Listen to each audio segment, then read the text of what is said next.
Bonsoir à tous et bienvenue dans cette édition régionale. Voici nos principaux titres. L'actualité. La Guadeloupe s'est réveillée groggy ce matin après une nouvelle nuit très arrosée.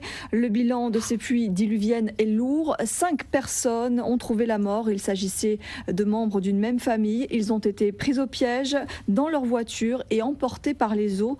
Les services de secours n'ont pas fermé l'œil de la nuit. Ils ont retrouvé le dernier corps ce matin. Le récit de Ludivine Guillolet. Tragédie. Le drame s'est produit dans le quartier de Doubs aux Abîmes, qui était complètement inondé encore aujourd'hui. La ravine en crue n'a laissé donc aucune chance à ces personnes. La famille et les riverains étaient sous le choc ce matin, comme ont pu le constater Christelle Théophile et Jean-Marie Mavounzi.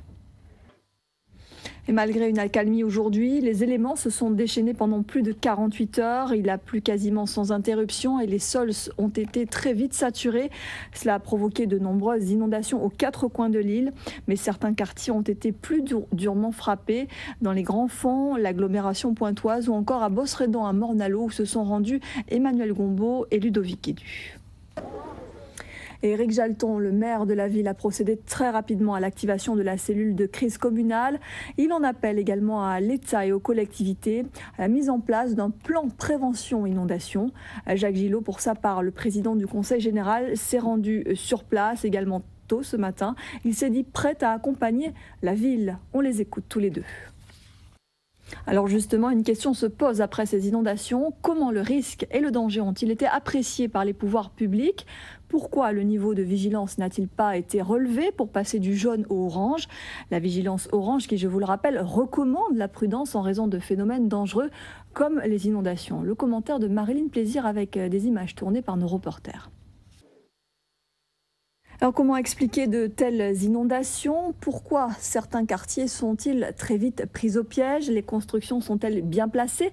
N'empiète-t-on pas trop souvent sur les zones à risque comme les chemins d'eau ? Délivre-t-on trop vite des permis de construire là où il ne faut pas ? Les routes sont-elles élargies trop facilement ? Les ravines remblayées trop fréquemment ?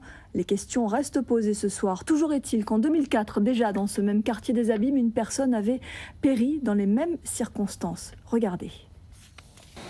Voilà, c'était un reportage donc tourné en 2004 par Eric Schimpfling.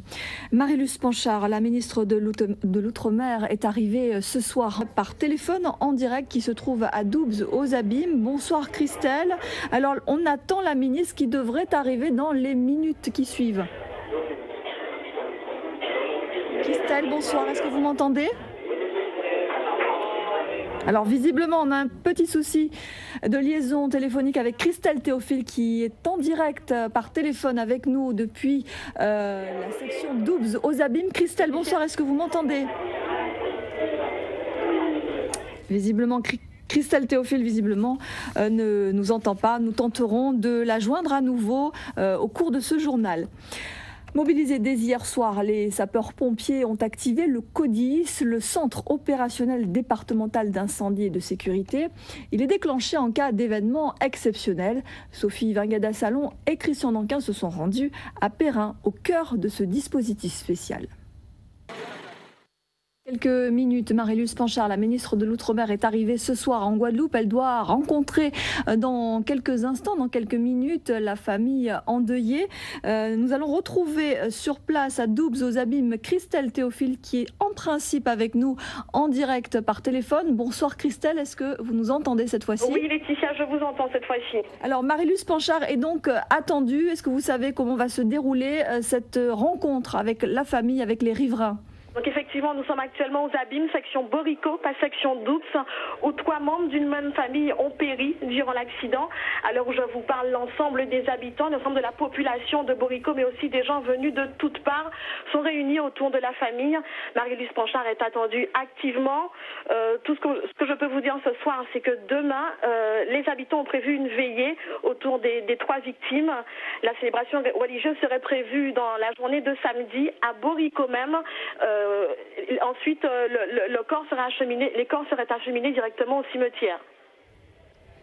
Merci Christelle. Et puis si entre-temps la ministre de l'Outre-mer Marie-Luce Panchard arrive, eh bien n'hésitez pas à nous faire signe et à prendre l'antenne. Merci Christelle Théophile. Le président de la République Nicolas Sarkozy a affirmé la solidarité nationale à l'égard de la Guadeloupe. Je vous propose d'écouter la déclaration de François Baroin, porte-parole du gouvernement. Il s'est exprimé ce matin à l'occasion du compte-rendu du Conseil des ministres. C'était à Paris. Écoutons-le.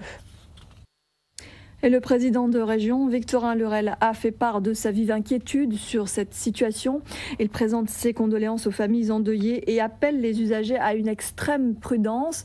Le maire de Pointe-à-Pitre, également président de la communauté d'agglomération Cap Excellence, invite lui aussi la population à faire preuve de prudence face aux intempéries. Et puis le LKP salue pour sa part le courage et la détermination des sapeurs-pompiers, mais s'indigne, je cite, de l'inconséquence des autorités. On assiste fort heureusement à une accalmie depuis cet après-midi. Alors est-ce que c'est la fin des intempéries? Le plus dur est-il derrière nous? Sophie Pointer, vous êtes à Météo France au Rézé et il semble que la situation s'améliore. Merci Sophie Pointer pour ce point météo. Notez que certains établissements scolaires resteront fermés demain en raison de problèmes d'alimentation en eau potable. Les écoles de Bouillante et de Vieux Habitants, ainsi que le collège de la Boucan à Sainte-Rose. Et puis d'autres sites resteront fermés pour nettoyage. Il s'agit de l'école de Cocoyer au Gosier et celle de Grandfond à Sainte-Anne. Les parents seront informés au fur et à mesure. Restez donc à l'écoute en radio et en télé. Avant de refermer ce journal, je vous rappelle la principale information de ce mercredi. 5 personnes sont décédées. Voilà, c'est la fin de cette édition. Merci à vous de nous avoir suivis. Dans un instant, après le bulletin météo que je vous invite à suivre avec attention, ce sera Tandakayou, votre émission en créole présentée par Rémi Senneville. 20h30, un téléfilm français en cas de malheur. 22h, F comme femme. Et puis 22h30, Un œil sur la planète, magazine présenté par Étienne Lénard. Ce soir, gros plan sur la Corée du Sud. Demain, l'info revient à 13h. Vous serez en compagnie de Laura Séné. Nous, on se donne rendez-vous à 19h30. Très belle soirée à tous. Chez toi, tu sais que j'ai du goût.